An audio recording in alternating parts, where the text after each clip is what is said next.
That was Yes, yesterday. That's true. Breathing down the neck of Arsenal in a 4-goal thrashing of Brighton at the Amex Stadium in the EPL game. Manchester City, right now as it stands, they are looking on course to displace Arsenal from the top of the table and win the English Premier League. Let's see how it goes. They are chasing it. They want to win it third straight time in a row, creating that history, becoming the first team to do that if eventually they win the league at the end of the season. On that note, I welcome you to 360 Sports on Trust TV. I am Emmanuel Fashemi. We'll be looking at that game on the course of the show and some other story. But as usual, they say charity begins at home. Let's begin from the home front. Let's start with this story, and we'll be starting with our own Golden Eaglets, where they are preparing for the WAFU B Under 17 tournament right there in Ghana by next month, and in their preparatory game yesterday at the Go Project, that's here in Abuja, the MKO Abiola National Stadium. It was 8 goals they scored again. Two teams in space of how many hours? They played 2 friendly games on the same day, and it was 8 goals in total, showing their scoring prowess under the new coach Manu Gaba, who is preparing for this, who is preparing the team for the WAFU B Under 17 tournament to kick off by next month in Accra, Ghana, where they will actually play with teams that made it through to the semi-final and final precisely will qualify to represent the region at the CAF Under 17 Nations Cup, where we also get a representative for the FIFA Under 17 World Cup. Let's not forget that Nigeria has won the Under 17 World Cup tournament 5 times. Close to us is Brazil, and it's a good one for the Nigerian team. And yesterday, just in that 2 friendly games, they scored 8 good goals, showing how they are prolific in front of goal. I will be welcoming Isaac Omidiji from Bida joining me on the show this morning to look at this another story on the program 360 Sport. Isaac, welcome to 360 on Trust TV. It was a good one for our Nigerian Under 17 team. 2 games yesterday at the FIFA Go Project, and it was 8 goals in total, showing how prolific they are in front of goal under the new coach Manu Gaba, who is not new to age grade football in Nigeria.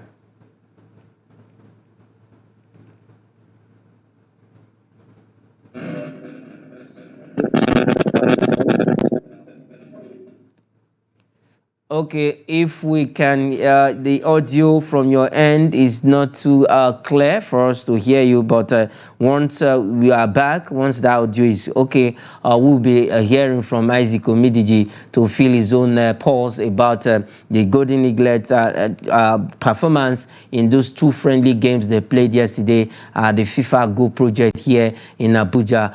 The Under 17 team is where, let's not forget that this is the place where we get the players who play at the senior level. The likes of Kanu Nwankwo were discovered from the Under 17 World Cup Under 17 team. If you remember Japan '93, the likes of Kanu Nwankwo, Wisin Oruma, all of them were in that team in Japan '93. And 3 years after, Kanu Nwankwo became an Olympic gold medalist in Atlanta 1996. So it's a good one for Manu Gaba. Like I said, he's not new to cadet football in Nigeria. He has been there before. He won the that is the FIFA Under 17 World Cup with Nigeria. He was one of the person that discovered the likes of Kelechi Iheanacho and co, the Wankali brothers. And if you remember, Emmanuel Amunike also won the Under 17 World Cup for us, discovering this fantastic talent. Manu Gaba, if you remember the days of the late coach Yemi Teller in 2008, we played against Spain in the final. That was where we produced, if you remember, David De Gea of Manchester United. He was the goalkeeper for Spain then. So when it comes to cadet football, I think Manu Gaba have the experience. Scoring 8 goals in 2 friendly games was a good one for the team. Let's see, but somebody will say if they get to the tournament, I think that is when they need to score a lot of goals, and probably they have to start preparing from home and see how good they are up front. Okay, if Isaac is ready, let's hear him, but if it's not, let's go straight to the next story. Okay, Isaac, like you know, like I said, the Golden Eaglets 8 goals in 2 friendly games on the same day at the FIFA goal project, showing their scoring prowess in front of goal. Yes, thank you, Emmanuel, for having me. And it's a goal for the Golden Eaglets that they're given opportunity to have matches, fine-tune matches that will put them in shape and give them the right experience and the right exposure. Just as you said earlier, I hope they will save those goals, allow those goals to come when they are more necessary. Okay, those goals come when they... Okay, go ahead. And that will be at the Wafu B tournament because we're going to qualify for the major under 17 African Cup of Nations, which is CAF African Cup of Nations, so that we will be able to stand the chance of even playing at the World Cup. Because anything short of that will not be for Nigeria. And I hope that Manu Garba is combing or has combed all the nooks and trainings of Nigeria to get the best player. Remember that we have Beyond Limits, we have other Mavlon FC, and some other young academies that represent Nigeria presently in Spain or probably Italy, and they go to the semi-finals, finals. We have young players, as these are the players that will even form the core of the other 17 national team. Manobra is no need to it, as you said. Let's hope that his experience over the years will be able to count for Nigeria and will get it right. Yes, his experience should be able to come handy for Nigeria and get it right. All right, let's move away from the Golden Eaglet. Let's now talk about the Nigerian Premier Football League. It's getting hotter, interesting, and exciting in the second stanza of the Nigerian Premier Football League. But one team where a lot of persons will say is favor of God for them, somehow they began their outstanding games on a very winning note against Katsina United. That is Rivers United. They beat Katsina United 2-0 yesterday at the Adokia Masimaka Stadium in Port Harcourt.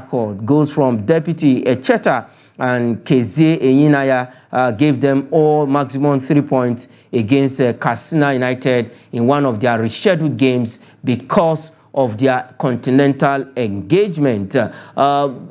Isaac, Rivers United, they still have 5 games in hand to play, and now though it was 6 games before yesterday against Katsina United, and the first one they did it, they got all 3 points against Katsina United and 5 games to go. Do you think with all of these, with this winning note for Rivers United, how far can they go in the remaining 5 games? Well, they will go far. I don't see them winning the 5 games, but I see them at least getting to probably the top 4, the top 5 on the league table, because it's not possible that they will win all the 5 games. Not that it is impossible, but this is the PFL.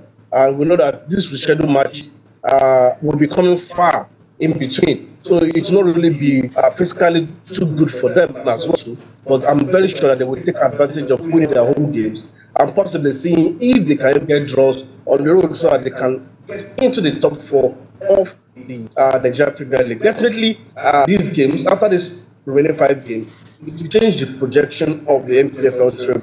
And I would not be surprised to see after that, you see Rivers United again competing for the continent. Yes, Rivers United competing again for the continent. Now let's look at the table quickly. That win moved Rivers United away from the relegation zone and they went straight up. We will know where they are on the table, but let's look at the first side of the table. The first position still remains Enugu Rangers on 54 points. They will be playing match day 32 games this weekend against Plateau United. Enyimba is second with 52 points. Enugu Rangers have 54 points, I beg your pardon, with 13 goal difference. Enyimba 52, Lobby Stars 52 points on the third position. Plateau United, who will be playing Enugu Rangers in match day 32 this weekend, is on the fourth position with 50 points, and Niger Tornadoes is on the 10th position with 42 points. Let's go to the flip side of the table and see where Rivers United have found themselves after that win. Gombe United still remain at the bottom of the table with 22 points after 31 games and minus 40 goal difference. And Rivers United now have moved up to the 12th position with 40 points. Isaac, if they win that remaining 5 games, they will have 55 points, because it's going to be 15 points plus 40 is going to make it 55 points. And now that means they will go back, they will be on the top of the table, like you said. But what's the possibility of Rivers United winning those 5 games? That is the question. The possibility is actually not very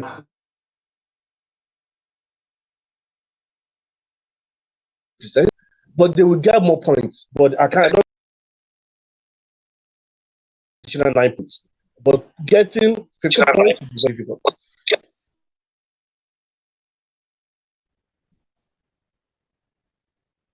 Isaac, if you can hear me, please put off your monitor because we can hear a whole back from your end. Just put off your monitor, please.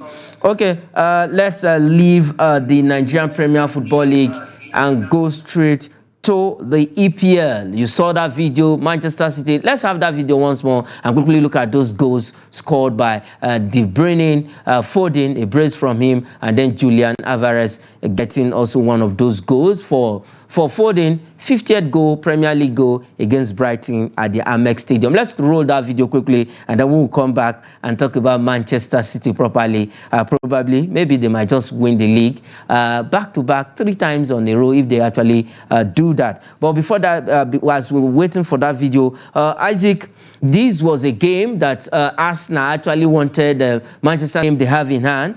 They will go to the summit of the English Premier League table. Isaac, I think Man City is cruising. They are looking likely, definitely, to go to the top of the table. That is if they win the outstanding game.